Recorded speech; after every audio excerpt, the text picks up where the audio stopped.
నమస్తే. Welcome to legend TV.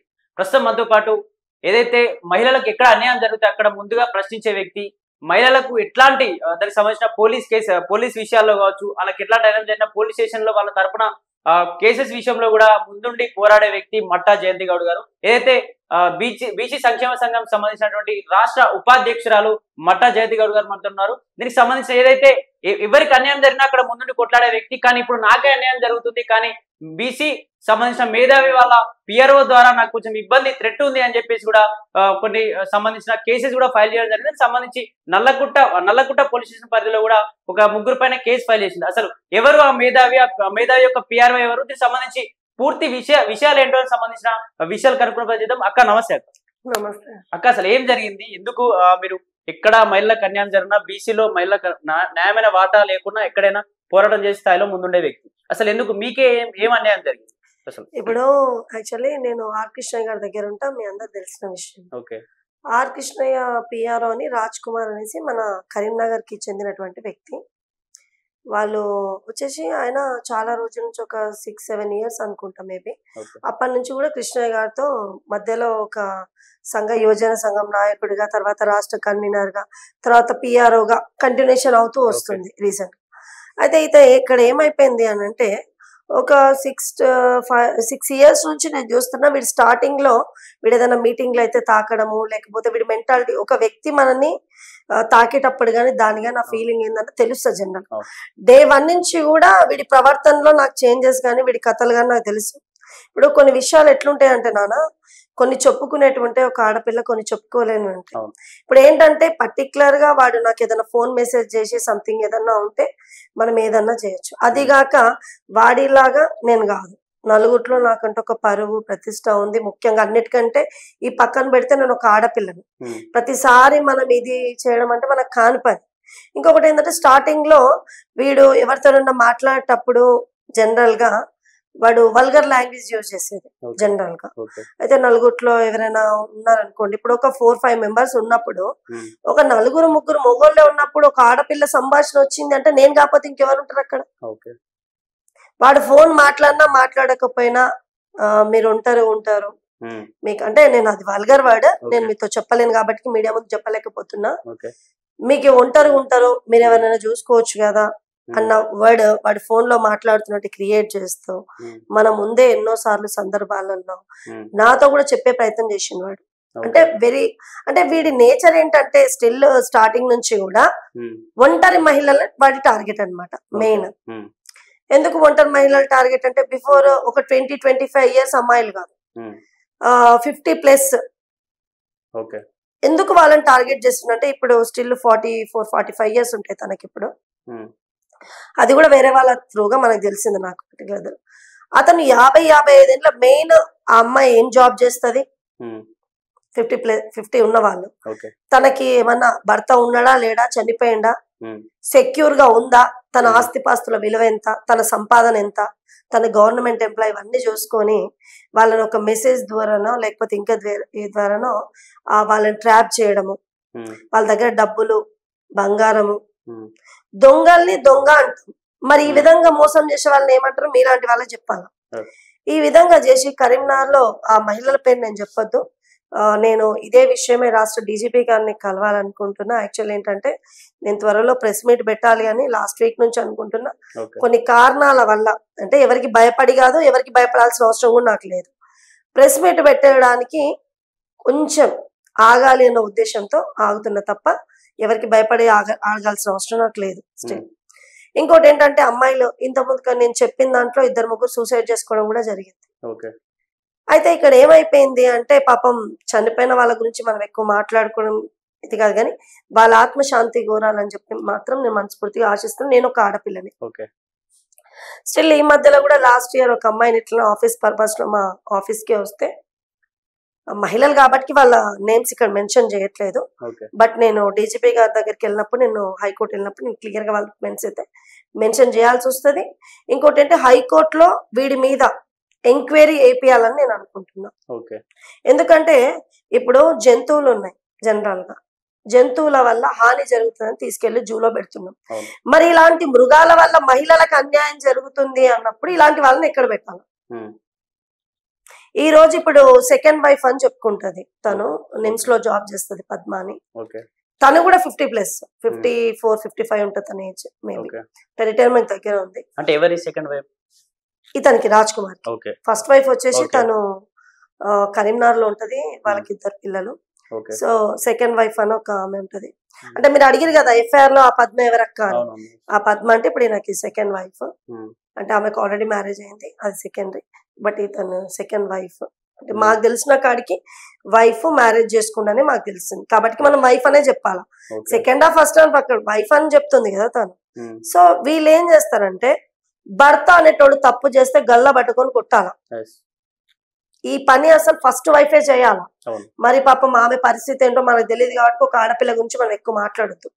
ఆ అమ్మాయి ఆర్థిక ఇబ్బందులు కావచ్చు, ఫ్యామిలీ ప్రాబ్లమ్స్ కావచ్చు, ఆమె చెప్పలేని పరిస్థితులు కావచ్చు, పిల్లల భవిష్యత్తు గురించి కావచ్చు, ఇక ఆ అమ్మాయిని మనం మాట్లాడలేం ఫస్ట్ వైఫ్ గురించి. సెకండ్ ఆమె ఊరికి వచ్చేసరికి ఆ అమ్మాయిని మోసం చేసి నీ దగ్గరకు వచ్చినప్పుడు నువ్వు ఇతన్ని కంట్రోల్ చేయాల్సిన రైట్స్ నీకు ఉన్నాయి కదా. ఈ అమ్మాయి ఏం చేసిందంటే యాక్చువల్లీ ఇంత ఇష్యూ అవ్వడానికి రీజన్ చెప్తున్నా మీకు. ఆ సెకండ్ వైఫ్ అని చెప్పుకునే పద్మ ఇప్పుడు ఒక అమ్మాయిని మోసం చేసింది అన్న కదా, ఆ అమ్మాయి దగ్గరికి వెళ్ళి ఆ అమ్మాయిని కొట్టడం జరిగింది. అసలు తప్పు చేసిన వీడిని వదిలేసి ఆ అమ్మాయిని కొట్టి ఆ అమ్మాయిని బాధ పెట్టాల్సిన అవసరంగా అథారిటీస్ కానీ ఏమున్నాయి ఆమెకి చెప్పండి. ఈ అమ్మాయి కూడా వెళ్ళి ఉప్పల్ PS లో కంప్లైంట్ ఇవ్వడం జరిగింది వాళ్ళ పైన. అయితే నేను చేసిన తప్పని చెప్పను, నేను ఒక మహిళా లీడర్ నన్ను పక్కన పెడితే నేను ఒక సాటి మహిళని. ఆ అమ్మాయి నన్ను అప్రోచ్ అయి నాకు ప్రాబ్లం ఉంది అని చెప్పినప్పుడు నేను వెళ్లాల్సిన అవసరం ఉంది కదా. ఇక్కడ క్యాస్ట్ ముఖ్యం కాదు, అక్కడ అమ్మాయా కాదు. అయితే వీడు వేరే వాళ్ళకి ఏం చెప్పిండంటే మనము క్యాస్ట్ ముందలు తీయొద్దు, వాళ్ళ గురించి ఈమెకి ఎందుకు, అమ్మాయి ఒక దళిత కులానికి చెందిన తల్లి, సరే ఆ అమ్మాయి క్యాస్ట్ ఎందుకు చెప్పొద్దు అన్నట్టు ఒక ఆడపిల్లకి అట్లా అన్యాయం జరిగింది. అమ్మాయి చాలా మెంటల్ గా అప్సెట్ అయింది. ఆ అమ్మాయి కూడా పాపం ఎవరైనా వీడేంటంటే మెంటల్ గా వాళ్ళ ఒంటరితనాన్ని క్యాష్ చేసుకుని వాళ్ళ మైండ్ తోని ఆడుకుంటాడు. ఇంత చేసినా కూడా మళ్ళీ నువ్వు అడిగితే నా తప్పే లేదు, నాకు దీంట్లో ప్రమేయమే లేదంటాడు. ఆయన గొప్ప మనిషి ఆ విషయంలో. అంటే ఇన్ని పిఆర్ఓ అని చెప్తా ఉన్నారు రాజ్ కుమార్ గారు. కృష్ణయ్య గారికి తెలియకుండా ఇన్ని జరుగుతా ఉన్నాయా? అసలు నిజంగా ఇది తెలిసి కూడా కృష్ణయ్య సైలెంట్ ఉంటుండ అసలు ఏం జరుగుతుంది? యాక్చువల్లీ నేను లాస్ట్ టైం మీకు తెలియాలా, లాస్ట్ టైం ఇదే విషయము అన్న ఒక అమ్మాయి గురించి ఇట్లా ప్రాబ్లం అయింది, రాజ్ కుమార్ ఈ విధంగా చేస్తున్నాడు అని చెప్పేసి మనం సెప్టెంబర్ అండ్ అక్టోబర్ టైంలో పెద్ద గొడవ జరిగింది. నవంబర్ టైంలో అనుకుంటాం మేబీ. అప్పుడు రాజ్యసభకి రాజీనామా చేసింది కదా, ఆ టైంలో పెద్ద ఇష్యూ అయింది. వాళ్ళ ఆఫీస్ దగ్గరకు వచ్చిర్రు. వీడికి ఏంటి అంటే అన్న ఎమ్మెల్యేగా ఉన్నప్పుడు వస్తాడు, ఓడిపోగానే పోతాడు, మళ్ళీ రాజ్యసభ రాగానే వస్తాడు, పోగానే పోతాడు, మళ్ళీ రాజ్యసభ వచ్చింది కాబట్టి మళ్ళీ రీఎంట్రీ గురించి ఇదంతా. అయితే చాలా మంత్రుల దగ్గర వాళ్ళ దగ్గర వీళ్ళ దగ్గర ట్రై చేస్తే నేనే వాడికి ఇవ్వద్దు, వాడి క్యారెక్టర్ ఇదని నేనే చెప్పిన. మీడియా ముందే చెప్తున్నా ధైర్యంగా, అన్న పలానా వ్యక్తి మంచోడు కాదు, మీకంటూ ఒక మంత్రులుగా ఎమ్మెల్యేకి మీకు మంచి ఇమేజ్ ఉంది, వీడి వల్ల డ్యామేజ్ కావద్దని చెప్పిన. నేను చెప్పినా ధైర్యంగా ఒప్పుకుంటున్నా కదా. ఇంకోటి ఏంటంటే కృష్ణయ్య గారికి నేను ఈ విషయం చెప్పడం జరిగింది అన్న ఒక అమ్మాయికి. అయితే కృష్ణయ్య గారు డైరెక్ట్ నాకు కాల్ చేయించి, మరి వీడు చేయించిండా ఆయన చేసిండా అనేది నాకైతే కాల్ వచ్చింది. వచ్చి కృష్ణయ్య గారు ఏం చెప్పినారంటే, జయంతి నువ్వు మన సంఘమే, రాజ్ కుమార్ మన సంఘమే, నువ్వు వెళ్ళొద్దు మధ్యన, నువ్వు పట్టించుకోకు, వదిలేమన్నా. ఆ రోజు నేను ఫోన్ లో ఒకటే క్లియర్ గా చెప్పడం జరిగింది. ఆ అమ్మాయి కూడా నాతో పాటే ఉంది పిఎస్కి వెళ్ళే టైంలో. అన్న ఉండమంటే సంఘంలో ఉంటా, లేకపోతే వెళ్ళిపోతా. ఒక ఆడపిల్లకి అన్యాయం జరుగుతుంటే మనకి రైట్స్ లో ఉన్న వాడు ఎంతమంది జీవితాలు ఆగం చేస్తాడన్నా అని చెప్పిన. ఈ టాపిక్ ఎందుకు వచ్చిందంటే లాస్ట్ 1.5 year బ్యాక్ ఒక ఆమె నల్లారి మధులత అని పాపం తను చనిపోయింది. చాలా మంది చెప్పినారు వీడియో ఆ అమ్మాయిని మెంటల్ హరాస్మెంట్. ఆమె కూడా పెద్ద ఆమె, వాళ్ళ పాప యూఎస్ లో ఉంటది, ఆమె సూసైడ్ చేసుకుంది. ఆమె మా ఆర్గనైజేషన్ మళ్ళీ. అంటే నేను చెప్తున్నా కదా ఇప్పుడు వీడేం అంటే వీడి అదృష్టం ఏంటంటే చనిపోయిన వాళ్ళతో మెంటల్ గా అప్సెట్ అయ్యి వాళ్ళు సూసైడ్ చేసుకునే వరకు చేస్తాడు. చేసిన తర్వాత నాకేం సంబంధం లేదు అంటాడు వీడు. ఇప్పుడు వాళ్ళు ఎందుకు అన్నది నేను చెప్తా. ఇప్పుడు 20 years 25 years అమ్మాయి అనుకోండి, పలానా వ్యక్తి కారణం అని ఎమోషనల్ గా చెప్పగలుగుతుంది. ఒక 50+ దాటిన వాళ్ళు ఆ ఏజ్ లో పిల్లలు ఉంటారు, భవిష్యత్తు ఉంటది, కుటుంబం ఉంటది. వాళ్ళు ఏంటంటే నేను సచ్చినా కూడా పరువు వద్దు అనుకునే వాళ్ళు. అంటే ఆ ఏజ్ అట్లాంటి మెచ్యూర్ మైండ్. కాబట్టి వీడేంటంటే తెలివిగా అన్ని ఒక తప్పు చేస్తున్నాడు అని అంటే వాడు అన్ని ఆలోచన ప్రకారమే చేస్తాడు, ఆలోచన లేకుండా చేయడు. అట్లా పాపం వాళ్ళు సూసైడ్ చేసుకున్నారు. నేను కూడా ఎందుకంటే నేను ఒక ఆడపిల్లని, వీడి వల్ల సఫర్ అయిన మెయిన్ రీసెంట్ గా మేము last month Delhi 18th or 19th నా ప్రోగ్రామ్ ఉండే ఢిల్లీలో. సో నేను యాక్చువల్లీ 17th కి నాకు అన్న వాళ్ళకి పార్లమెంట్ పాస్లు వచ్చినాయి, అక్కడికి వెళ్ళాలి కాబట్టి 16th నైట్ మేము బయలుదేరినాం. ఢిల్లీ ఎయిర్పోర్ట్ లో దిగ్విజయ్ సింగ్ గారు మాకు కలిస్తే అసలు నాకు ఆయన కూడా తెలియదు. నేను ఫోన్ మాట్లాడుతూ వేరే వాళ్ళు వచ్చి స్టే చేస్తున్నారు ఎయిర్పోర్ట్ బయట. అయితే వాళ్ళతో మాట్లాడుతుంటే అన్న వాళ్ళందరూ రారా జయంతి ఫోటో దిగని పిలిచారు అనమాట. అయితే ఆ టైంకి ఆ పర్సన్ ఎవరో కూడా నాకు తెలియదు యాక్చువల్లీ. దిగిన తర్వాత ఆ ఫోటో అసలు నేను ఎప్పుడు స్టేటస్ పెట్టలేదు, గ్రూప్ లో నేను షేర్ చేయను. మాక్సిమం ఇట్లాంటి గ్రూప్స్ లో చెత్త చెదారం ఉంటదని నేను అసలు యాక్చువల్లీ ఏ గ్రూప్ లలో నేను ఎంటర్టైన్ కూడా చేయను నాన్న వాస్తవానికి. అయితే అన్న గుజ్జకృష్ణ అన్న మా జాతీయ అన్న పెట్టినాడు అనమాట. అయితే వీడు ఆ టైంకి ఆ గ్రూప్ లో ఉన్నాడు. తర్వాత రీసెంట్ గా చూసుకుంటే ఆ నెంబర్ పనిచేయడం లేదు, వాడు ఆ రోజు నుంచి లాస్ట్ ఇంకా. సో ఇప్పుడు ఏం చెప్తాడంటే దీపిక అని ఇతనికి ఫ్రెండ్ కొలీగ్స్ ఆమె ఏదన్నా అయ్యిండొచ్చు, కొన్ని కారణాలు ఉంటే అది పోలీసులు బయటికి తీస్తారు, నేను అది మాట్లాడను. సో ఆమె మా సంఘమే, ఈయన మా సంఘమే. మరి ఈయన అయితే లాస్ట్ టైం ఇంత కాన్ఫిడెంట్ గా చెప్తున్నా, వీడి ధైర్యం ఏంటి అంటే వీడు చేసిన తప్పులు చాలా ఉంటాయి. దొంగతనం చేసినోడు ఈజీగా పోలీసు వాళ్ళు పట్టుకున్నారు అన్నట్టు వాడు దొరికిపోవడం వాడికి అలవాటు బాగా. అయితే 16వ తారీఖు ఈవినింగ్ వరకు వాడు ఫోన్ నడిచింది, 16th and 17th వరకు వాడి ఫోన్ ఆన్లో. తర్వాత ఆ ఫోన్ తీసేసి నా సిమ్ తీసేసింది వాడు తెలివిగా. అంటే వీడి ఉద్దేశం ఏంటన్నది నాకు తెలియదు మేబీ. ఇప్పుడు అప్పుల బాధ అని అడిగిన వాళ్ళకి అందరికి స్టోరీలు చెప్తున్నాడు. అప్పుల బాధ నీకు 15వ తారీఖు దాకా ఉంది కదా, నువ్వు 20వ తారీఖు తర్వాత కూడా అప్పుల బాధ చేయొచ్చు అంటే ఎందుకు చేయలేదు మరి? నా ఇష్యూ అదే. అయితే వీడు తెలివిగా తప్పించుకుందామని అనుకున్నాడు. యాక్చువల్లీ ఏంటంటే మా అడ్వకేట్ కి కాల్ చేసినప్పుడు అమ్మ నువ్వు ఫస్ట్ కంప్లైంట్ ఇవ్వు. అయితే యాక్చువల్లీ నేను అన్న వాళ్ళతో కూడా చెప్పిన, అన్న అయితే నాది 18th కదా ప్రోగ్రామ్, నాకు 17th మార్నింగ్ ఇది వచ్చింది అనమాట ఈ ఫోటో. అది నాకు రాలేదు. అయితే దీపిక అనే నుంచి మన నందగోపాల్ అన్నకి ఎవరైతే మీకు ఫోటో చూపించిన అన్న ఫోన్ కి వచ్చింది. అయితే అది మిడ్ నైట్ 1:41 ఎందుకు పెట్టినాం, యూఎస్ లో ఉంది కాబట్టి ఆమె టైం మన టైం వేరు కదా. ఆ టైంకి తను షేర్ చేసింది అనమాట. ఎర్లీ మార్నింగ్ మేము ఏపీ భవన్ లో ఉంటే టిఫిన్ గురించి అని కూర్చున్నాము, ఆ టైంలో చూడాల్సి వచ్చింది నేను ఆ ఫోటో. తర్వాత నేనేం ఊరుకోలేదు, ఆర్గ్యుమెంట్ పెడుతూనే ఉన్నా, వాట్సాప్ లో ఫోన్ చేసిన. నాకు తన నెంబర్ కూడా నా దగ్గర లేదు వాస్తవానికి. వేరే వాళ్ళతో నెంబర్ తీసుకొని ఇమీడియట్లీ కాల్ చేసిన, తన కాల్ లిఫ్ట్ చేస్తలేదు. నేను ఊరుకుంటానా? ఇష్టం వచ్చిన మెసేజ్ పెట్టి నన్ను బ్లేమ్ చేయాలని ఒక ఆడపిల్లగా అన్న అనుకునే వ్యక్తితో, అది గ్రూప్ ఫోటో, సింగిల్ ఫోటో కూడా కాదు, గ్రూప్ ఫోటోని ఎడిట్ చేసి పెట్టింది అంటే తనకి ఎన్ని గుండెలు ఉండాలా నువ్వు చెప్పు. అంటే తను ఏమనుకుందంటే నేను అమెరికాలో ఉన్నా కదా, ఇండియాలో పెడితే నాకేంటి ప్రాబ్లం అనుకుంది. తన వీసా పాస్పోర్ట్ అన్ని క్యాన్సిల్ చేయించడానికి నా ప్రయత్నాలు నేను చేస్తాను. తప్పు చేసి విదేశాల్లో ఉంటానంటే ఊరుకుంటానా నాన్న? నువ్వు చెప్పు, ఎందుకు ఊరుకుంటా? అంటే నేను తప్పు చేసి నేను దేశంకి వచ్చేసినా నాది ఏమైతుంది నేను చూసుకుంటానంటే నేను ఎట్లా ఊరుకుంటా? దేశం కాదు ప్రపంచాలే దాటిపోయినా కూడా దాన్ని హైదరాబాద్ తప్పిస్తా, అది ఇవ్వతన్నది నాకు అనవసరం. ఇప్పుడు నాకు తెలిసి ఇంత కాన్ఫిడెంట్ గా వీడియో ఎందుకు పెట్టిండన్నది చెప్తా. Raj Kumar 4 months back, 4 to 5 months అనుకున్నా, ఎగ్జాక్ట్ డేట్ చెప్తాను. బిఫోర్ మన తీన్మార్ మల్లన్న గారి మిర్యాలగూడలో మీటింగ్ అయింది. మన ఎప్పుడంటే నవంబర్ లో అనుకుంటా, మేబీ నవంబర్ లో మన దివాళీ తర్వాత 2 days కి 3 days కి మన హనుమంత్ అన్న ఇంటికాడ ప్రోగ్రామ్ అయింది. అయితే అయిన రోజు నెక్స్ట్ డేనే మేము మిర్యాలగూడ వెళ్ళినాం. అయితే ఇంకా నెక్స్ట్ డే మేము సీఎం గారిని కలిసినాం అనమాట, డెడికేషన్ కమిషన్ కంటే ముందు. అయితే అప్పుడు మేము వేదిక మీద ఉన్నటువంటి గ్రూప్ ఫోటో, ఫుల్ ఫోటోని తను తీయించి, ఒక లేడీ వచ్చింది మా ఆర్గనైజేషన్ త్రూ, తన మహిళ, ఆమె ఈ ఫోటో తీసి పంపిమని రాజ్ కుమార్ అడిగిండు. పంపిస్తే ఈ ఫోటో తీసి అతనికి పంపించింది. అతను పెట్టకుండా తెలివిగా ఏం చేసింది తెలుసా, నీరడి భూపేష్ కుమార్ అనేసి ఒక అన్న ఉంటాడు మా సంఘంలో, ఆ అన్నకి రాజ్ కుమార్ పెట్టి గ్రూప్లలో పెట్టించింది. ఇలా ఉన్న ఫోటో ఇలా చేయడంలో మంచి మేధావి మనోడు రేటింగ్ లో. ఇప్పుడు నువ్వు ఉన్నావు నాన్న, నువ్వు నాకు ఫోటో పంపించిన నేను తిరిగి వేరే వాళ్ళకి పంపించిన దానికి డిఫరెన్స్ తెలియదా మనకి? నాకు తెలుసు ఆ విషయం. అయితే అన్న తర్వాత నీరడ్ భూపేష్ అన్నతో గ్రూప్లలో పెట్టేసి మేము తర్వాత వచ్చి మంచి ఫైట్ చేస్తే, లేదన్నా లేదన్నా నేను పెట్టలేదు, పలానా రాజ్ కుమార్ పెట్టమంటే నేను పెట్టినాను, ఆయన పంపిస్తే నేను పెట్టినా అని చెప్పేసి చెప్పింది. అంటే డైరెక్ట్ గా ఎప్పుడు కూడా రాజ్ కుమార్ ఏది కూడా పోస్ట్ చేయడు 99%. సో ఇట్లాంటివి ఉన్నప్పుడు ఏం చేస్తారంటే నీలాంటి నాలాంటి ఇచ్చి పోస్ట్ చేయమని చెప్తారు. అంటే ఇది ఒక్కటే కాదు నాన్న, చాలా విషయాలలో అంటే దొరికిపోతాడన్న భయంతో. అంటే వాడు ఏం చేసిందంటే ఆమెకి వాడికి ఉన్నటువంటి కమ్యూనికేషన్ లో వాడు పంపించిన కానీ ఇంత ఇష్యూ అవుతుందని ఎక్స్పెక్ట్ చేయలేదు అసలు జనరల్ గా. ఇప్పుడు నేను ఏం అడిగినంటే పోలీసుల పరిధి కూడా కొంతవరకు ఉంటది. కోర్టుకు మాత్రము ఎంక్వైరీ పుట్టినప్పటి నుంచి చనిపోయేదాకా ప్రతి దాని గురించి కూడా ఎంక్వైరీ చేసే ఇది కానీ మన కోర్టుకు న్యాయస్థానంకి మించినది మనకేమీ లేదు. నేనేమనుకున్నా అంటే ఈ రోజు తప్పించుకుంటున్నా అనుకుంటున్నా కానీ అవకాశం ఇయ్యను నేను పోలీసులకు నిన్న క్లియర్ గా చెప్పిన మా సిఐ గారికి వాళ్ళకి.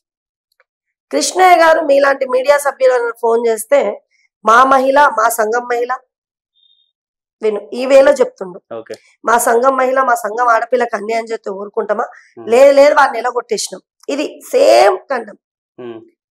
సేమ్ టైం పోలీసులకి ఫోన్ చేసి మనోడే వదిలే. ఎందుకంటే ఆయన ఏమనుకుంటున్నాడంటే ఇక్కడ సంఘం పరువని ఆలోచిస్తుండు. సంఘం పరువు కాదు, ఒక ఆడపిల్ల. ఈ రోజు అన్ని విషయాలు కూడా కృష్ణయ్య గారికి తెలుసు. తెలియదు అనేది ఏమీ లేదు.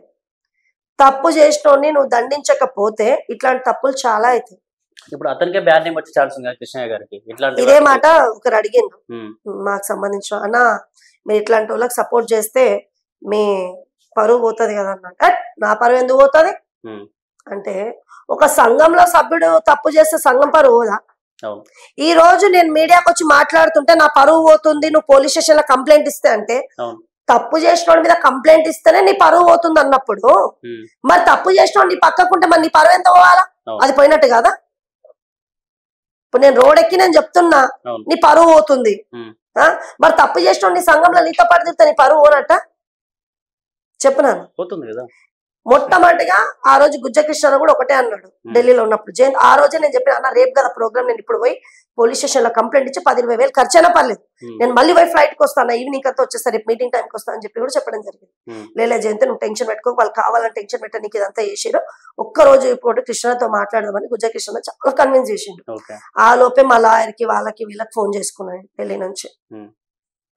అన్న తర్వాత కూడా నేను పిఎస్ లో కంప్లైంట్ ఎందుకు ఇచ్చిన అంటే మా ఏరియాలో కన్సల్ట్ పిఎస్ కి కంప్లైంట్ ఇవ్వడం నా బాధ్యతగా ఇచ్చిన, ఇవ్వద్దని కాదు. ఎందుకంటే ఇప్పుడు నేను కోర్టుకి వెళ్తే డైరెక్షన్స్ ఫస్ట్ కోర్టు పిఎస్కే ఇస్తుంది, అవునా? అదే ఇప్పుడు పిఎస్ ఏం చేయాలో అది చేసి క్లోజ్ చేసింది అనుకో, అప్పుడు కోర్టు డైరెక్షన్ డీజీపీ గారికి ఇస్తుంది, అవునా? మరి నేను ఇక్కడ పిఎస్ కి డైరెక్షన్స్ రావద్దంటే నేను కోర్టుకే వెళ్ళాలి అని అనుకుంటే, డీజీపీకి ఆర్డర్స్ రావాలి అనుకుంటే మరి నేను ఫస్ట్ పిఎస్కే కదా రావాలి. మా అడ్వకేట్ ఒకటే చెప్పినారు, అమ్మ నువ్వు ఫస్ట్ పిఎస్ లో కంప్లైంట్ ఇరా, వాళ్ళు ఏం చేస్తారు అంటే ఇప్పుడు ఈ జరుగుతున్నదంతా కూడా మేము ఎక్స్పెక్ట్ చేసింది. వాడు వస్తాడు కాదని చెప్తాడు, నాకు తప్పు లేదని చెప్తాడు, ఊరిది ఏమంటాడు, అదంతా కూడా క్లియర్ గా నాకు తెలిసిన విషయం. నేను పెద్ద షాక్ అవ్వాల్సిన విషయం ఏం లేదు. నేను మీడియా త్రూగా కోరుకునేది ఒక్కటే, మహిళలకు అన్యాయం జరుగుతున్నప్పుడు ఇన్ని చట్టాలు వచ్చినాయి, మా సంఘం పరువు పోతుంది, నా పరువు పోతుంది అని ఆలోచించేటోళ్ళు. మీకు ఇంకో ముఖ్యమైన విషయం చెప్పాలా, బీజేపీలో ఇప్పుడు మా కృష్ణయ్య గారు బీజేపీ రాజ్యసభ సభ్యులు, బీజేపీలో ఆర్ఎస్ఎస్ అంటే పార్టీ సంబంధం ఎందుకు నేను చెప్తున్నా అంటే నేను ఏ పార్టీకి వ్యతిరేకంగా అట్లా అనుకూలం కాదు. బీజేపీలో మహిళలకి ప్రత్యేక స్థానాన్నితో పాటు మంచి గౌరవం ఇస్తారు ఆర్ఎస్ఎస్ లో, వాళ్ళ రెస్పెక్ట్ మీకు కూడా తెలిసిన విషయం. అంటే నేను పార్టీ పరంగా చెప్పట్లేదు, అక్కడ ఉన్నటువంటి. కాబట్టి మరి కృష్ణన్న ఒక రాజ్యసభ సభ్యుడు, అది బీజేపీ తరఫున. మరి నీ సంఘంలో ఆడపిల్లకి అన్యాయం జరిగితే నువ్వు అక్కడ ఎక్కడ ఉంటదంటే పరిస్థితి నాన్న, చెవులున్నా కళ్ళున్నా నోరున్నా ఏం పని చేయదు, కాబట్టి వాళ్ళగా బతకాలి, అది సిస్టమ్. అక్కడ ప్రశ్నిస్తే పెద్ద మనిషి భరించలేడు, మరి మీరేమో ప్రతి ఒక్కరిని ప్రశ్నించమంటారు తప్పు జరిగినప్పుడు. మరి మన విషయానికి వచ్చే వరకు మనకు అన్యాయం జరుగుతున్నప్పుడు మన ఆత్మగౌరవం చెప్పుకొని మనం ప్రశ్నించకపోతే ఎట్లా? అంటే ప్రశ్నించే స్వేచ్ఛ లేదా? ఇప్పుడు కృష్ణయ్య గారు ఒక సిస్టమ్ పెట్టాలి, ఏమని ఎట్లయితే సంఘంలోకి రమ్మని ఆహ్వానిస్తాడో మీటింగ్లోకి రమ్మని, అప్పుడు కృష్ణయ్య గారు ఏం చెప్పాలంటే ఇది నా విధం ఏంటంటే మీరు బయటి వాళ్ళని మాత్రమే ప్రశ్నించాలా, సంఘంలో తప్పులు జరిగినప్పుడు ప్రశ్నించొద్దు అని ఒక అంశాన్ని తెరపైకి తీసుకురావాలా, క్లియర్ గా రాపియాల. ఇలా అయితే మా సంఘంలో మీరు ఉండొచ్చు, లేకపోతే వెళ్ళిపోవచ్చు, ఇది మా ఆప్షన్ చెప్పాలి కదా నాన్న, మనకేం తెలుసు? కృష్ణయ్య గారు ప్రశ్నించే విధానాన్ని చూసి మనం ఏమనుకుంటాం, ధైర్యాన్ని పెంచుకుంటాం. మనలో ఉన్నటువంటిది ఏదైతే ఉందో, అరే కృష్ణన్న మన ఎన్నుకుండు కదా అని చెప్పేసి ఎవరినైనా ప్రశ్నిస్తాం, తప్పుని వ్యతిరేకిస్తాం. ఇక్కడ అది కనిపించట్లేదు. అంటే మా పరిమితి ఎంతవరకు అయిపోయిందంటే కేవలం బయటి వాళ్ళని ప్రశ్నించాలా, అధికారులను ప్రశ్నించాలా, ప్రభుత్వాలను ప్రశ్నించాలా, అది కేంద్రం కావచ్చు రాష్ట్రం కావచ్చు.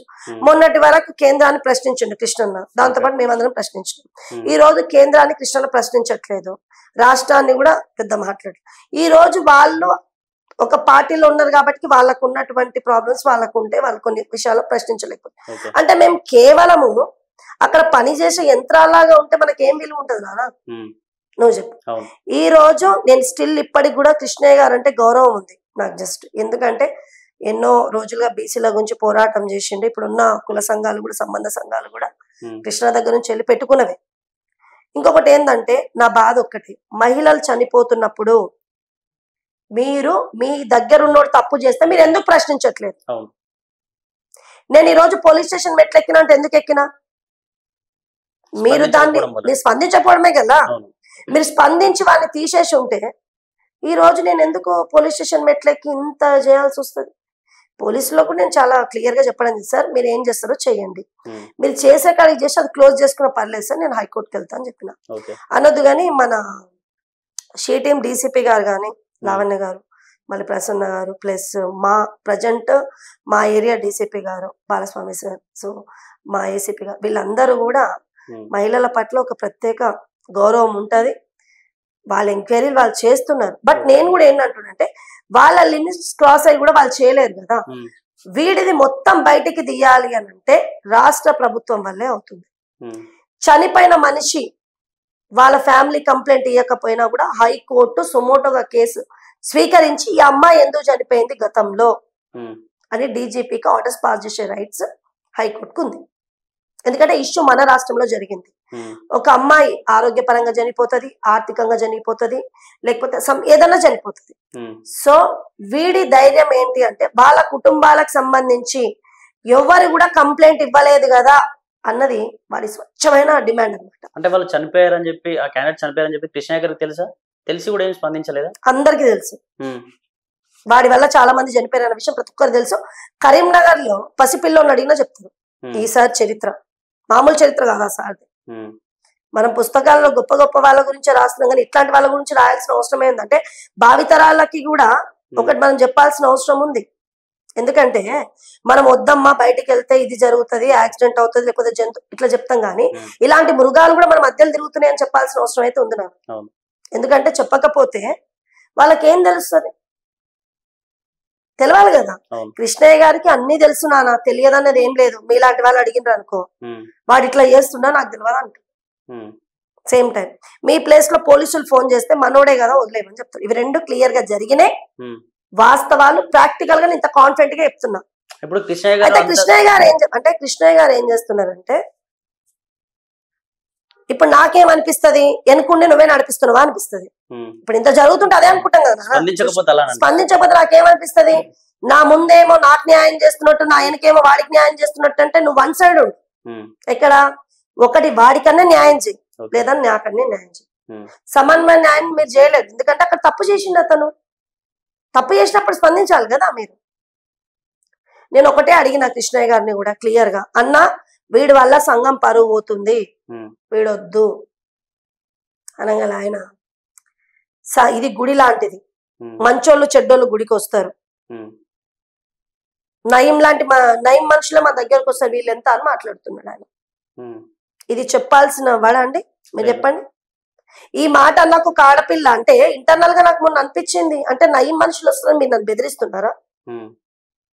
ఉద్దేశం అదే కదా నాన్న. అంటే నయం మనిషి, ఇప్పుడు మీకు నాకు రాజ్ కుమార్ కి ఇష్యూ నడుస్తుంటే నయం మనుషులు ఎందుకు మధ్యలోకి వచ్చిర్రు నేను అడిగినా?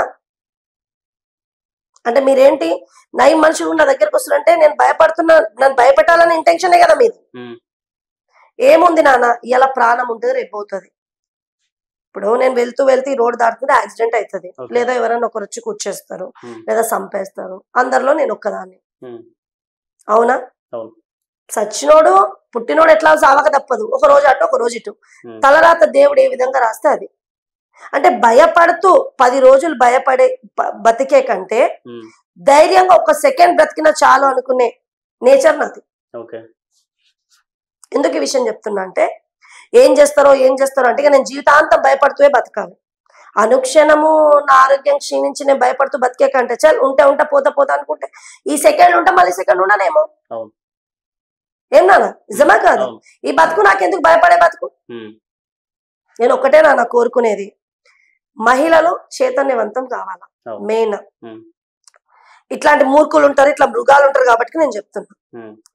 ఎందుకంటే వాళ్ళు కూడా పాపం చనిపోవడానికి వీళ్ళకి డబ్బులు ఇచ్చిన అన్ని జరిగినాయి. తర్వాత కొంతమందిని మోసం చేసిండు. వాళ్ళు ఎందుకు బయటికి రాలే, ఇతని పేరు ఎందుకు చెప్పలేదు అంటే ఊర్లో అందరికీ తెలుసు. మళ్ళీ కరీంనగర్లో నేను హైకోర్టు కూడా వెళ్ళాలనుకుంటున్న రీజన్ నేను సిఏ గారు కూడా చెప్పినాను, సార్ మీరు ఏం చేస్తారో చెయ్యండి, వీలైతే క్లోజ్ చేయండి, ఏది చేసినా కూడా ఆయన అగ్రీస్తాను, మిమ్మల్ని ఇబ్బంది పెట్టదలుచుకోవాలి, మీ లిమిట్స్ ఏముందో మీరు అది చేయగలుగుతారు అంతే. ఇప్పుడు రాష్ట్రంలో జరిగేది ఆయన చేయలేడు, ఆయన లిమిట్స్ లో నల్లకుంట వరకు ఏం చేస్తా అది మాత్రమే చేయగలుగుతాం. అదే కోర్టు అనుకో, హైకోర్టు రాష్ట్రంలో జరిగే ప్రతి దాని మీద కూడా ఒక ఇష్యూ జరిగితే దాన్ని సుమోటో కేసు స్వీకరించే అధికారం మన హైకోర్టుకు ఉంది. ఆ సార్ డీజీపీ గారికి ఇస్తే ప్రభుత్వం ముందుకు వచ్చి ఇట్లాంటి దాని మీద స్పందించాలి కదా. నేను రేవంత్ రెడ్డి గారు కూడా చాలా క్లియర్ గా సార్ అన్నా, నేను మిమ్మల్ని ఒకటే కోరుకుంటున్నా, రాష్ట్రంలో మహిళల్ని కాపాడాల్సిన బాధ్యత మీకుంది కాబట్టి దయచేసి ఆ చనిపోయిన వాళ్ళ కుటుంబాలని మీరు ఆదుకుంటారా, తర్వాత వాళ్ళు ఎందుకు చనిపోయినారు అన్న దయచేసి మీరన్నా మీ ప్రభుత్వం ద్వారా చెప్పి నేను ఎంక్వైరీ చేయించాలని చెప్పి కోరుకుంటున్నాను. ఎందుకంటే చనిపోయిన వాళ్ళు వచ్చి ఇప్పుడు సాక్ష్యం చెప్పలేరు. ఇతని ధైర్యం కూడా అదే. ఇతన్ని ఇలాగే వదిలేస్తే ఇంకెంతమంది చనిపోతారో కూడా మనం ఊహించదు. ఎందుకంటే ఒక మనిషికి అనుకోకుండా మన వల్ల చిన్న ఇబ్బంది కలిగితే మనము అసలు భరించలేం, అవునా? అలాంటిది ఇంతమంది చనిపోతున్నా కూడా మనిషిలో చలనం లేకుండా స్టిల్ ఈ రోజు కూడా తప్పు చేయడానికి ప్రలోభిస్తుండు అని అంటే వాడి ఉద్దేశం ఏంటంటే నేను చంపలేదు కదా అంటాడు. నేను చంపుతనే లెక్క కదా, నా చావుకు కారణమై నన్ను ప్రలోభించినా కూడా తప్పే. దయచేసి నేను డీజీపీ గారిని కూడా క్లియర్ గా అడుగుతున్నా ఈ విషయాన్ని మీ మీడియాతో, అంటే దయచేసి ఇతని విషయంలో మీరు ఎంక్వైరీ చేయించండి. ఇతన్ని పక్కన పెట్టి ఆ చనిపోయిన వాళ్ళు ఎందుకు చనిపోయినారో, ఆ చనిపోయిన 3 ఆడవాళ్ళు కావచ్చు, 4 ఆడవాళ్ళు కావచ్చు, లేడీస్ ఎవరైతే ఉన్నారో మహిళలు, వాళ్ళకి అందరికి రాజ్ కుమార్ కి లింక్ ఏందని తెలిసిపోతుంది కదా. ఏం నాన్న ఇతన్ని మనం ఏదైనా అడిగితే ఏం చెప్తాడంటే వాళ్ళు నా వల్ల చచ్చిపోయారా అంటాడు. అంటే అర్థం ఏంటి? వాళ్ళు ఎవరైనా అడిగారో మనం అడిగితే వాళ్ళు నా వల్ల చనిపోయారా అంటే ఆన్సర్ వచ్చేసింది అక్కడ. అంటే అర్థం ఏంటి నా క్లియర్ సైన్ ఉంది కదా అక్కడ. ఒక్కొక్కసారి మీరు నమ్ముతారో లేదో, అంటే వీడి ఫొటోస్ చేసిన దాన్ని దీని ఒక్కోసారి నేను భయానికి లోనవుతున్నా. నైట్ ఈ రోజు సింగిల్ ఫోటో చేసిండు, రేపు ఈ ఫొటోస్ ఎట్లా చేస్తాడో తెలీదు. అంటే వీడికి మానవత్వము ఇవన్నీ ఏమీ లేవు అసలు. ఇలాంటివి ఉంటే ఇంతెందుకు చేస్తున్నానా? తనకి అలాంటిది ఏం లేదు. కేవలము కమర్షియల్ గా ఆలోచించాలా, తేడా వస్తే అమ్మాయిలను బెదిరించాలా, ఇది టార్గెట్ గా పెట్టుకున్నటువంటి ఒక వ్యక్తి. అసలు వాడి గురించి మనం మాట్లాడడం కూడా అసలు మేము మీడియా త్రూగా కోరుకునేది ఒకటే, ప్రభుత్వంకి కావచ్చు పోలీస్ అధికారులకు కావచ్చు, ఇలాంటి వ్యక్తుల పైన మీరు కఠిన చర్యలు తీసుకోకపోతే ఇలాంటివి ఎన్నో పునరావృతం అవుతుంది. ఎందుకంటే ఇట్లాంటి వాళ్ళు ఉన్నప్పుడు ఇతని విషయంలో చర్యలు తీసుకోకపోతే ఇంకోటి చేస్తాడు. చేయకుండా ఎందుకు ఎన్ని చేసినాడు ఇంకా చేయడా? తప్పు చేసినాక ఎలా తప్పించుకోవచ్చు అని ఒక స్కూల్ పెట్టాల్సి వస్తే రాజ్ కుమార్ పెడితే ఈజీగా నడుస్తున్నాను. అంటే తప్పించుకోవడం బాగా తెలుసు అందుకే. ఇప్పుడు అన్న కాన్ఫిడెంట్ ఏంటంటే నేను డైరెక్ట్ పెట్టలేదు కదా, దీపిక పెడితే నాకేం వస్తుందంటే ఇప్పుడు నేను చెప్పిన క్లూస్ ఏమున్నాయి. నేను నిన్న కూడా పోలీసులకు అదే చెప్పిన, సార్ మీరు ఏం చేస్తారో చేయండి, అసలు వీడికి సంబంధించి పూర్తి స్థాయిలో ఎంక్వైరీ చేపిస్తా అన్ని వాళ్ళు తీసి. ఇప్పుడు డీజీపీ గారికి మన సిపి గారికి ఫర్దర్ గా ఏం చేయొచ్చు అన్నది మంచి ఎక్సలెంట్ ఆఫీసర్స్ ఉంటారు. సిస్టమ్ అప్పల్లా లేదు, మీకు తెలుసు. 10 ఏళ్ళ కాదు 100 ఏళ్ల చరిత్ర కూడా తీసే సిస్టమ్స్ మనకు వచ్చినాయి, అంత టెక్నాలజీ మనకు ఉంది. నేను ఎందుకు ఫీల్ అవ్వాలా? నేను సరికి అదే ఇప్పుడు నేను మీకు కూడా చెప్తున్నా, ఇప్పుడు వెళ్తూ ఒక చిన్న యాక్సిడెంట్ అవుతుంది నాన్న, సడన్ గా ఎమర్జెన్సీ కాబట్టి ఏదో ఒక హాస్పిటల్ కి తీసుకెళ్తాం. మనం క్యూర్ అయ్యే వరకు ఏ హాస్పిటల్స్ విదేశాలకైనా వెళ్తాం మన హెల్త్ పరం, తప్పలేదు కదా, ప్రయత్నం చేయడంలో తప్పలేదు కదా. కానీ ఏదో ఒక రోజు మనం క్యూర్ అయితే మన ఒక నమ్మకం అవుతుంది కదా, అదే విధంగా నేను ముందుకెళ్ళాలని చెప్పేసి ఫిక్స్ అయినా. ఇప్పుడు మీరు నల్లకుంట పోలీస్ స్టేషన్కి వెళ్ళి ఎంతమంది పైన కంప్లైంట్ ఇచ్చారు? ఆ కంప్లైంట్ విషయంలో నిజంగానే ఆ పోలీసుల నుంచి మీకు న్యాయం లభిస్తుందని అనిపిస్తుంది అక్క? న్యాయం అనేది అనిపిస్తుంది. అంటే వాళ్ళు చేస్తున్నారు, వాళ్ళ పరిధి మించి కూడా వాళ్ళు చేయలేరు కదా. వాళ్ళు చేసేది చేస్తారు. వాళ్ళు ఏం చేసినా చేయకపోయినా కూడా నేనేం చేయాలన్న ఒక క్లారిటీ ఉంది నాకు. అవి వైఫ్ అండ్ హస్బెండ్ కూడా మనకి జాబ్స్ ఇప్పిస్తామని చెప్పేసి మంచి ఇది. నేను ఆ డీటెయిల్స్ కూడా మీకు చెప్తాను. దానికి అమాయకులు ఉంటారు నాన్న, పాపం వాళ్ళకి అక్కడ ఇక్కడ కష్టం చేసుకొని వస్తారు, లక్షల్లో రూపాయలు చెల్లించి ఉద్యోగాలు ఇప్పిస్తామని చెప్పేసి వీళ్ళిద్దరు కూడా డబ్బులు తీసుకున్నటువంటి చరిత్ర మనోళ్ళది. నాకు బాధ ఏంటంటే ఒక చిన్న ఉద్యోగం, చిరుద్యోగం, ఆ ఉద్యోగానికి ఒక 2 లక్షలు పెట్టాలంటే వాళ్ళకి ఆర్థికంగా ఎంత ఇబ్బంది నువ్వు చెప్పు.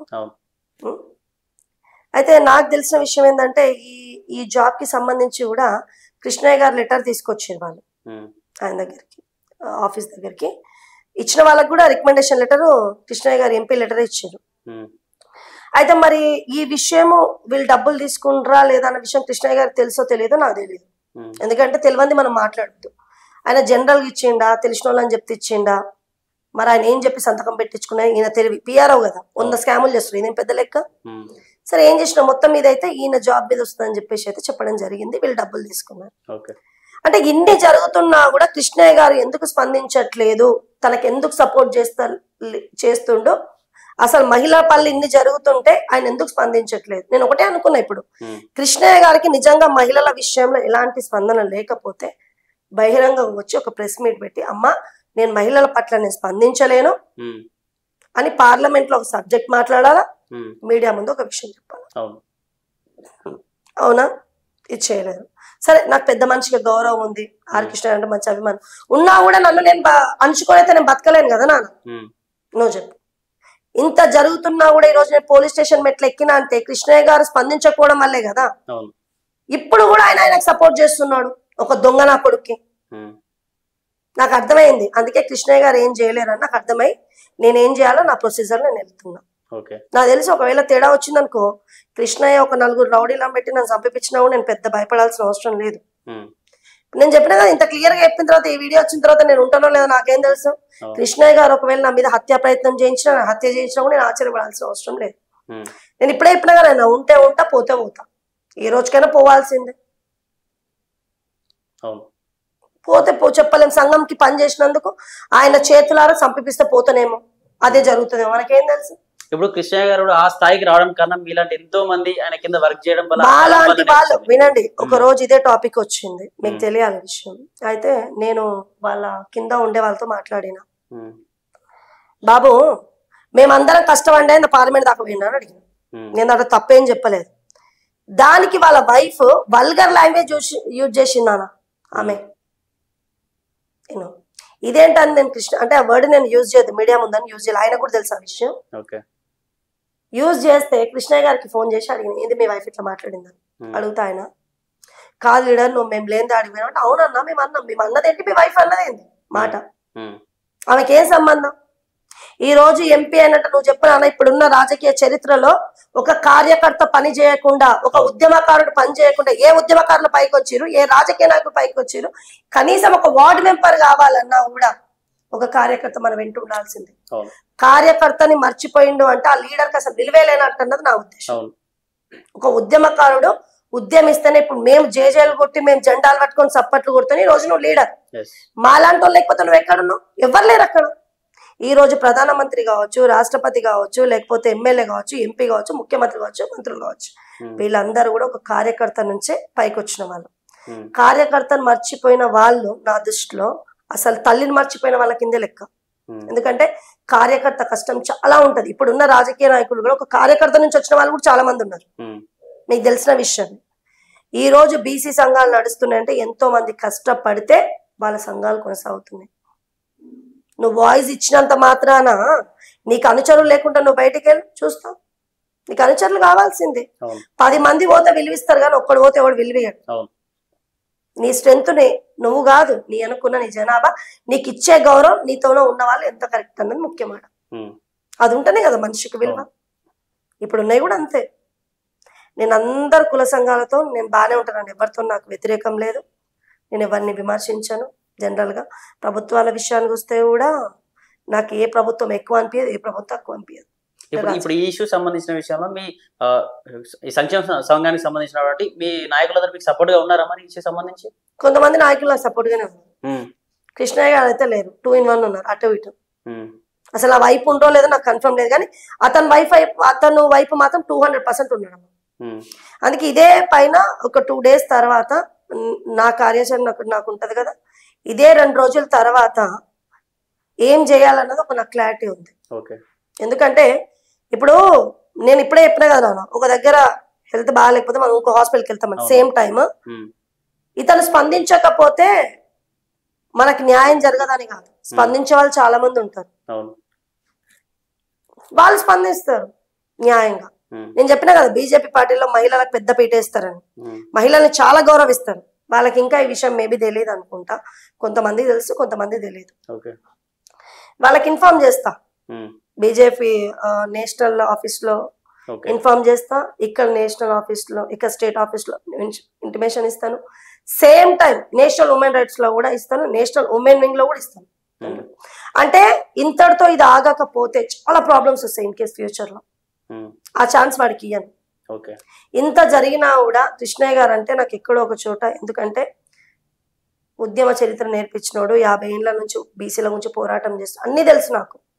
ఇప్పుడు మీడియా ఫేస్ గా నేను ఇంకేం చెప్పలేదు, చెప్పాల్సి వస్తే 10 రోజులైనా సరిపోదు, అంత చరిత్ర ఉంది బీసీ సంఘానికి.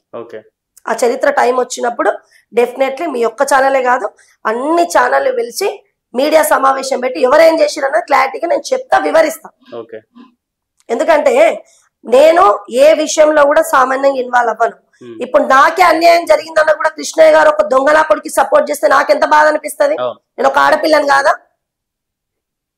ఒక రాజ్యసభ సభ్యుడు, ఒక బీసీ సంఘం అధ్యక్షుడు జాతీయ, ఒక నీ సంఘంలో నా అమ్మాయికి అన్యాయం చేస్తా నువ్వు స్పందించవా? 15 రోజులు అవుతుందా నా 10 మందిలో పట్టుకొని ఆయన నన్ను ప్రశ్నిస్తావా అంటాడు. ఆయన ఓ దొంగలా కొడుకుని పక్కన పెట్టుకొని నేను ఎంత ఫీల్ అవ్వాలా చెప్పు? వాడిని అడగాల, నువ్వు ఏం రా, నువ్వు ఒక ఆడపిల్లతో తప్పు చేసినావని, వాడి గురించి నువ్వు సప్పట్లు కొట్టుకుంటావు, నువ్వు గొప్పోడివి, నువ్వు లీడర్వి అని అంటూ న్యాయం గురించి పోరాటం చేసి నన్ను చులకన చేస్తావా?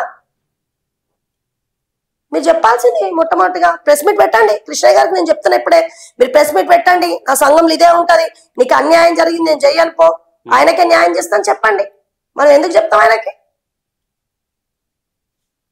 ప్రభుత్వానికి నాదొక విజ్ఞప్తి నాన్న, రేవంత్ రెడ్డి గారికి, అలా మీరు ఆలోచించండి, మీరు మహిళల పట్ల మీకు గౌరవం ఉందని మేము అనుకుంటున్నాం. మీరు ఇంకా చొరవ తీసుకొని మీ రాష్ట్రమే కరీంనగర్, అక్కడ చనిపోయిన మహిళలు ఎందుకు చనిపోయినారు అన్న విషయంలో మీరు స్పందించి మీరే సుమోటోగా తీసుకొని ఎంక్వైరీ చేపించి న్యాయం చేస్తే నిజంగా చెప్తున్నా మీ అంత గొప్ప వాళ్ళు లేరు అనుకుంటాం. చనిపోయిన వాళ్ళకి ఇప్పుడు న్యాయం చేసినామంటే వాళ్ళ ఆత్మశాంతి ఇస్తుంది. నేనేమంటున్నా, వీడు చంపిపిచ్చిండు అని నేను చెప్పట్లేదు, వాళ్ళు ఎందుకు చనిపోయినరో తెలిస్తే అసలు వీళ్ళ లింకప్ ఏందన్నది మీకు తెలుస్తుంది.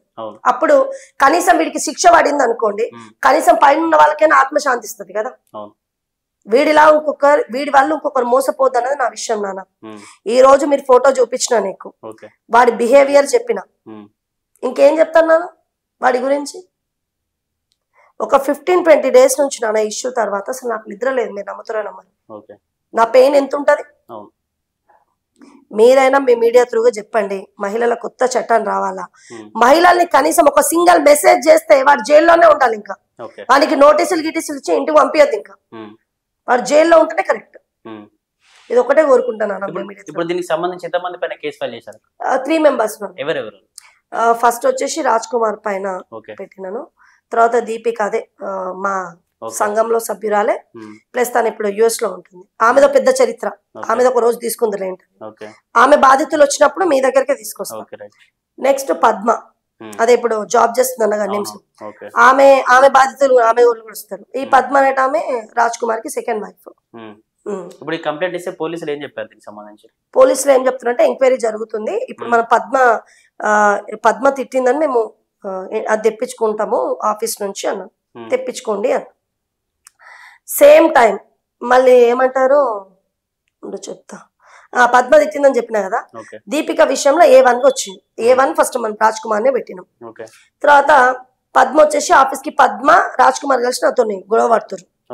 అంటే దీనికంటే ముందు ఏం జరిగింది అంటే వీళ్ళ తెలివి ఎంత ఉపయోగించిందంటే చెప్తున్నాను, ఎంత కాన్ఫిడెంట్ గా వీడియో అని చెప్పడానికి. గతంలో చాలా సార్లు గొడవలైనాయి, చాలా సార్లు కొట్లాటలైనాయి, తిట్టుకున్నాము, వల్గర్గా పెద్ద లొల్లులైనాయి. అయితే వీడి ఇష్యూ అయిన తర్వాత తెలివిగా ఏం చేసిండంటే నేను కేసు పెట్టొద్దు అంటే, అంతకంటే ముందు మా సంఘంలో ఉండే రాజునేత అనే వ్యక్తితో నేను చాలా క్లియర్ గా ఫోన్ లో మాట్లాడాను. వాడిని వదిలిపెట్టాను, వాడు ఖచ్చితంగా జైలుకి పోతాడు అట్లా. ఆ రోజు వచ్చింది కదా నేను చెప్పేసిన వాడికి వేరే ఇష్యూ మీద తిట్టినా, 16th నైట్ తిట్టినా ఆయనకి, నాకు తెలిసి సిచ్యువేషన్స్. ఆ తర్వాత అంటే ఆర్గ్యుమెంట్ జరుగుతుంది వాడి వల్ల. అసలు వాడు రాజ్ కుమార్ అనేటువంటి చూస్తేనే నాకు విరక్తి నాను స్టిల్. అయితే ఈ రాజు అనే వ్యక్తి ఏం చేసినంటే వాయిస్ మొత్తం రికార్డ్ చేసి తెలివిగా, అంటే ఈ తప్పు చేస్తుండు కదా, ఈ లోపు నేను ఢిల్లీ నుంచి హైదరాబాద్ వచ్చేసరికి తెలివిగా ఏం చేసినంటే నేను కంప్లైంట్ ఇస్తా అని చెప్పినా కదా వీళ్ళకి, తెలివిగా నన్ను తిట్టింది అనేసి ఎక్కడికి వెళ్ళాలా, పిఎస్కి వెళ్ళాలా జనరల్ గా, అవునా నన్ను తిట్టిందని. అక్కడికి వెళ్ళకుండా ఏం చేసిందంటే వాళ్ళ ఫ్యామిలీ అడ్వకేట్ బాగా పద్మ అని చెప్పినా కదా, మరి ఏ కేసులు చేసిరో వాళ్ళకి తెలియదు. రీసెంట్ గా ఒకటి ఉప్పల్ కేసు కూడా ఆయనే చేసిండు. ఆయన దగ్గరికి తీసుకెళ్లి ఒక అంటే నేను ఇక్కడ కేసు పెడతాను ఆల్రెడీ చెప్పినా వీళ్ళకి, వీళ్ళకి ఐడియా ఉంది. తెలివిగా నాకు నోటీస్ పంపించింది, ఏమన్నా తిట్టిరు బాగా, నా మీద పరువు నష్ట దావా ఇస్తానంట. మహిళలకు అన్యాయం చేసుకుంటే ఇవన్నీ చేస్తే హైకోర్టు న్యాయస్థానం ఉంది. ఎన్ని రోజులు మాత్రము ప్రతిదీ మన రోజే అనుకోదు, ఒక రోజు మన రోజు కూడా వస్తుంది. న్యాయస్థానం మీద నాకు పూర్తి నమ్మకం ఉంది నాన్న. సేమ్ టైం డిపార్ట్మెంట్ కూడా మీద కూడా నాకు మంచి అభిప్రాయం ఉంది, చెడు అభిప్రాయం లేదు. తప్పులు ఉంటాయి, ప్రతి డిపార్ట్మెంట్ లో తప్పులు ఉన్నాయి, అట్లానే వ్యవస్థ మొత్తం తప్పని నేను ఏ రోజు చెప్పలేదు స్టిల్ ఇప్పటి వరకు. ఇక నా కేసు విషయానికి వచ్చే వరకు నేను నిన్న సిఐ గారు కూడా వాళ్ళకు కూడా ఒకటే చెప్పిన, ఏది ఉంటే అది చేయండి సార్, మీ నుంచి నేను పెద్ద ఇబ్బంది పడాల్సిన అవసరం లేదు, తర్వాత ఏ జరిగేది ఉంటే జరుగుతుంది అని చెప్పి నేను అదే హోప్ ఉంది నాన్న. ఇది మాత్రము ఎంత జరుగుతా అంత జరిగింది, దానికి నేను ఇది ఓకే. అంటే పోలీసులు ఏదైతే కృష్ణయ్య గారు ఉన్నారో కృష్ణయ్య గారి నుంచి మ్యాన్ప్లేట్ కాలేరని అనుకుంటున్నారా మీరు ఆ కేసు విషయంలో? అయ్యింది నాకు తెలుసు. నేను చెప్పినా కదా స్టార్టింగ్ మీకు అయ్యింది. నాకేమో నాకు సంబంధించిన మీడియాలో ఫోన్ చేస్తానేమో ఆయన ఎంత మ్యానిపులేట్ చేస్తున్నాడో నాకు తెలుసు, కానీ నాకు తెలుసుకో తెలియదు ఆయన అనుకుంటుండు. టెన్షన్ పడాల్సిన అవసరం ఏం లేదు. పెద్ద ఛానల్ ఆపుతాడు, పెద్ద పేపర్ ఆపుతాడు, పెద్ద స్టాల్ ఆపుతుంది, కానీ సోషల్ మీడియా అనేది ఆపలేడు కదా నాన్న, ఎవ్వరు ఆపలేదు. అవునా? సోషల్ మీడియా ఎవరైనా ఆపగలుగుతారా? మరి అలాగే పోలీసుల విషయం నుంచి కేసు విషయంలో పోలీసుల నుంచి ఎట్లాంటి మీకు న్యాయం జరగకపోతే నెక్స్ట్ మీ కార్యాచరణ ఎలా ఉండబోతుంది మరి ఈ ఇష్యూ సంబంధించి? ఈ ఇష్యూ పైన నేను డెఫినెట్లీ హైకోర్టును ఆశ్రయిస్తాం, వీలైతే సుప్రీంకోర్టు కూడా వెళ్తాం. న్యాయం జరగాలంటే వెళ్ళాలి కదా. నాకు మాక్సిమం సుప్రీంకోర్టు వెళ్ళే పరిస్థితి రాకపోవచ్చు, మేబీ హైకోర్టులోనే. నాకు తెలిసి ప్రభుత్వం నాకు సహకరిస్తుందని అనుకుంటున్నా, ఎందుకంటే ఇప్పుడున్న సిచ్యువేషన్స్ చూస్తున్నాం మనము, ఏదైనా చేయొచ్చు అనేది నాకు మంచి అభిప్రాయం అయితే ఉంది. ఓకే, ఇది ఇలా ఉంటే అలాగే ఏదైతే ఆర్ కృష్ణయ్య గారు తన యొక్క ఇల్లుని అమ్మేస్తున్నారా లేకపోతే ఏదో తీసేస్తున్నారు అన్నట్టుగా ఒక సమాచారం ఉంది, నిజమేనా? అసలు ఎందుకు తీసేయాల్సి వస్తుంది ఒక నిజంగా తీసేస్తే? అంటే నాకు తెలిసి రీసెంట్ గా వేరే వాళ్ళతో చెప్పడం జరిగింది, కృష్ణయ్య గారు ఇల్లు అమ్మేస్తున్నారంట. అంటే అది వాస్తవమేనా? ఒక 6 to 8 months నుంచి అమ్మే ప్రయత్నం చేస్తున్నారు, కానీ ఎందుకు అన్నది నాకు పెద్ద రీజన్ తెలియదు. అమ్మేస్తున్న మాట అయితే వాస్తవమే, మరి ఆయన ఎక్కడ ఉంటారు అన్నది నాకు ఐడియా లేదు. అంతే. వాళ్ళు అడిగిన అక్క కృష్ణన్న ఒకవేళ ఇల్లు అమ్మేస్తే సంఘం తీసేస్తాడా అన్నాడు. ఇప్పటిదాకా అయితే నాకు మొన్ననే ఒక 3 days బ్యాక్ తెలిసింది ఈ విషయం, ఆర్గనైజేషన్ 4 days అనుకుంటా మేబీ. అయితే నాకు వేరే వాళ్ళ అక్క అంటే మా సంఘంలో ఉన్న వాళ్ళకి మాకు ఐడియా లేదు, కానీ బయట వాళ్ళకి ఇది ఫామ్ అయిపోతుంది. అడిగితే నేను అన్నా అనమాట, ఏమో నాకు తెలియదు అన్నా, లేక అమ్మేస్తున్నట్ట. నేను వేరే వాళ్ళ దగ్గర వాళ్ళని కనుక్కున్నా జనరల్. అవునమ్మా, ఒక 7-8 months నుంచి చర్చ జరుగుతుంది కృష్ణ, అది మరి ఎందుకు అన్నది నాకు పెద్ద రీజన్ అలా, కానీ అమ్మేస్తున్నారని తెలిసింది. ఏదో బేరాలు వచ్చినాయి, సమ్ ఎందుకు ఆగిరేందని తెలీదు, అమ్మేస్తున్నారని తెలిసి మరి ఇక సంఘం ఉంటుందా లేదన్నది నాకు క్లారిటీ ఉంటుందని అనుకుంటున్నా. సంఘం తీసేసేది ఉంటే వాళ్ళు చెప్తారు కదా జనరల్ గా, అయితే ఇల్లు అమ్ముకుంటారేమో వాళ్ళ ప్రాపర్టీ వాళ్ళు, ఎందుకన్నది మనకు పెద్ద తెలీదు. అలాగే ఈ విషయం ఎలా ఉంటే మొట్టా జయంతి గౌడ్ గారు ఈ బీసీ సంక్షేమ సంఘం నుంచి పక్కకు వచ్చి ఏదో సపరేట్ గా ఆర్గనైజేషన్ చేయబోతా ఉన్నారు అని చెప్పేసి కూడా ప్రచారం అయితే నడుస్తూ ఉంది. మరి అది నిజమేనా? మరి ఎట్లాంటి ఆర్గనైజేషన్ చేయబోతా ఉన్నారు? ఓన్లీ మహిళలకేనా లేకపోతే అందులో పురుషులకు కూడా సభ్యులుగా తీసుకునే అవకాశం ఏమైనా ఉందా? ప్రస్తుతానికైతే అలాంటి ఆలోచన లేదు, అంటే నేను చెప్పలేను. ఒక దగ్గర మన ఆత్మగౌరవం దెబ్బతింటుంది అని అనుకున్నప్పుడు మనం ఒక దగ్గర ఉండి, ఇప్పుడు ఉన్న సిచ్యువేషన్ ప్రకారం మీరు చూస్తున్నారు. నేను ఒకవేళ నిజంగా ఆర్గనైజేషన్ స్టార్ట్ చేయాలనుకుంటే నాది చెప్తున్నా, తప్పు చేసిన నా కొడుకైనా సరే వాడు జైల్లోనే ఉండాలి తప్ప ఇంటికి రావద్దు అనుకునే సిద్ధాంతం నాది. సేమ్ టైం నేను ఆర్గనైజేషన్ స్టార్ట్ చేస్తే కేవలం బాధితులు, బాధపడ్డ వాళ్ళ పురుషులు కావచ్చు, మహిళలు కావచ్చు. ఎందుకు ఈ విషయం చెప్తున్నా అంటే, మహిళల గురించి ప్రత్యేకంగా పెట్టాలన్న ఇంటెన్షన్ అయితే నాకు లేదు స్టిల్. ఎందుకంటే మహిళల గురించి పురుషులు బాధపడ్డ వాళ్ళు మనం చూస్తూనే ఉన్నాం. ఇప్పుడు సేమ్ టైమ్ పురుషుల వల్ల మహిళలు ఇబ్బంది పడుతున్న వాళ్ళు ఉన్నాం. పెడితే ఈక్వల్ గా పెడతాం. ఒక ఆర్గనైజేషన్ స్టార్ట్ చేస్తే మహిళలకంటూ ప్రత్యేకంగా పెట్టాను, కాకపోతే అన్ని కుల సంఘాలకి అనుబంధంగా పెడతాం. అంటే ఇంకా ప్రస్తుతానికైతే అలాంటి ఆలోచన లేదు. ఇలా చేస్తే మాత్రము నిజంగా బాధపడ్డ వాళ్ళకి, ముఖ్యంగా నాతో పనిచేయాలనుకునే వాళ్ళని ప్రశ్నించే విధంగా ఉండాలా, తప్పు చేసిన తన మన లేకుండా ముందుకెళ్ళేటోళ్ళనే నా దగ్గర పెట్టుకుంటానే చాలా క్లియర్ గా కట్గా నేను చెప్పగలుగుతాను. ఎందుకంటే భయపడుతూ ఉన్న వాళ్ళు ఈ రోజు బాధపడుతూ న్యాయం జరగని వాళ్ళు, కోర్టు మెట్లు ఎక్కిన వాళ్ళు కావచ్చు, లేదా పోలీస్ స్టేషన్ మెట్లు ఎక్కిన రోజు రాజకీయం ఎంతో మంది ఒత్తిళ్లకు లోనైన బాధితులు రాష్ట్రంలో చాలా మంది ఉన్నారు. సో అట్లాంటి వాళ్ళందరికీ నేను సపోర్ట్ చేస్తాను. అట్లాంటి బాధితులు వస్తాయి, అలాంటి వాళ్ళకి నా ఆర్గనైజేషన్ లో సపోర్ట్. ఎందుకంటే ఇప్పుడు నవ్వుకుంటూ వచ్చే వాళ్ళకి పెద్ద బాధ తెలియదు, ఒక దుఃఖంలో ఉన్న వాడికి ఇంకో దుఃఖం చాలా క్లియర్ గా అర్థమవుతుంది. పెయిన్ మీకు అర్థమవుతుంది అనుకుంటున్నా, బాధ. సో అలాంటి వాళ్ళు సరైన న్యాయం చేస్తారన్న ఒక నమ్మకం అయితే నాకుంది. అలాంటి వాళ్ళని ఎంచుకుంటా. ముఖ్యంగా ఒకవేళ నేను ఆర్గనైజేషన్ స్టార్ట్ చేస్తే నా ఆర్గనైజేషన్ ఉండాల్సిన వాళ్ళైతే మాత్రం వాళ్ళే. నాకు టిప్పు టప్పు ఉండే వాళ్ళు వీళ్ళు కాదు నాకు కావాల్సింది. మంచి మానవత్వం ప్లస్ నిజంగా పెయిన్ ఫీల్ అయిన వాళ్ళు, బాధల్లో ఉన్న వాళ్ళకి మాత్రం తప్పకుండా నేను ఒకవేళ ఆర్గనైజేషన్ స్టార్ట్ చేస్తే అలాంటి వాళ్ళతో స్టార్ట్ చేస్తాను. అలాగే ఈ సమాజంలో మీకు అన్యాయం జరుగుతుందని చెప్పి డైరెక్ట్ వచ్చి మాకు మా మీడియా రకంగా చెప్పుకోగలుగుతారు. కొందరు చెప్పుకోక వాళ్ళు దుఃఖిస్తూ ఉన్నటువంటి చాలా. నేను కూడా విన్నాను, ఇంత దూరం వచ్చినట్టు మీకు తెలుసు, ఈ మధ్యలో డీప్ ఫేక్ అని ఒకటి నడుస్తుంది. సో దాని గురించి ఎందుకు చెప్తున్నా అంటే, ఈ రోజు నేను ఎలా ఉన్నా, ఫేస్ నాది ఉంటుంది, సో నా బాడీ నాది కాదు. సో దాన్ని వాళ్ళు వేరే వాళ్ళ బాడీ అటాచ్ చేసి బ్లాక్ మెయిల్ చేస్తున్న సందర్భాలు మన క్రైమ్ రేట్ లో చాలా ఉన్నాయి. అలాంటిది జరిగే అవకాశాలు కూడా ఉన్నాయి. దాని మీద రక్షక మంద కావచ్చు, ఇంకో మొన్న పార్లమెంట్ లో కూడా మన హేమమాలిని గారు మాట్లాడారు, మీకు ఐడియా ఉంది అనుకుంటా ఇది ఇష్యూ పైన. సో మహిళలకి కొత్త చట్టం రావాలని ఆమె కూడా పార్లమెంట్ లో అడగడం జరిగింది. అంటే ఇలాంటి విషయాలలో మనం స్పందించాల్సిన అవసరం ఉంది. ఎందుకంటే ఫేస్ నాదైనా మాత్రం కాకపోయినా కూడా ఎక్కడ ఉన్న ఫేస్ ని తెచ్చి అటాచ్ చేసి బ్లేమ్ చేస్తూ బ్లాక్ మెయిల్ చేస్తున్న సందర్భాల్లో చాలా కేసులనే ఎఫ్ఐఆర్లు కూడా అయినా మీకు కూడా ఐడియా ఉండే ఉంటుంది, దృష్టికి వచ్చి ఉంటుంది. సో అలాంటిది జరగొద్దు అన్నది నా మెయిన్ రీజన్. సో ఈ రోజు కూడా నేను పిఎస్ లో కంప్లైంట్ ఇవ్వడానికి ఎడిట్ చేసిన నా కొడుకు రేపు ఏం చేయకూడదా అన్న భయంతోనే, రేపు ఇన్ కేసు ఫ్యూచర్ ఏం చేస్తాడో తెలీదు అన్న ఉద్దేశంతోనే నేను కంప్లైంట్ ఇవ్వడం జరిగింది. దీని విషయంలో కూడా స్పందించాలా, ఎందుకంటే మహిళలకి భద్రత కల్పించాలా. ఈ రోజు రేపు నాన్న చెప్తే బాధ అనిపిస్తుంది. ఒక ఆడపిల్లని కనాలంటే తల్లిదండ్రులు 100 రకాలుగా ఆలోచిస్తున్నారు, భద్రత లేదు. ఒక తల్లి గర్భంలో మాత్రం ఒక ఆడపిల్ల కానీ స్వేచ్ఛగా ఉండగలుగుతానా, బయటికి వస్తే ఏం జరుగుతుందో తెలియదు, అంత పరిస్థితిలో ఉంది. మనని మనం కాపాడుకోకపోతే ఎట్లనా, మన సెల్ఫ్ రెస్పెక్ట్ మనకు ఉండాలి కదా. ఓకే, థ్యాంక్ యూ అక్క. ఇంత మంచి ఏదైతే మహిళలకు అన్యాయం జరుగుతుందో అన్యాయం చేసే వాళ్ళు ఖచ్చితంగా శిక్ష పడాలని చెప్పి కూడా మేము కూడా లెజెండ్ టీవీ తరఫున కోరుకుంటున్నాం. ఇంత మంచి ఇంటర్వ్యూ ఇచ్చినందుకు థ్యాంక్ యూ.